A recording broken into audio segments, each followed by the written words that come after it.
Hey guys, in this video, I will show you how to log trees in Crimson Desert. All right, let's begin. First, head to the area where tree logging is required. Once you arrive, prepare to gather timber by equipping a logging axe.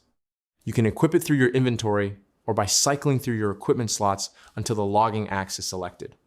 Next, lock onto a nearby tree and begin chopping it using your attack button. On controller, this is typically RB.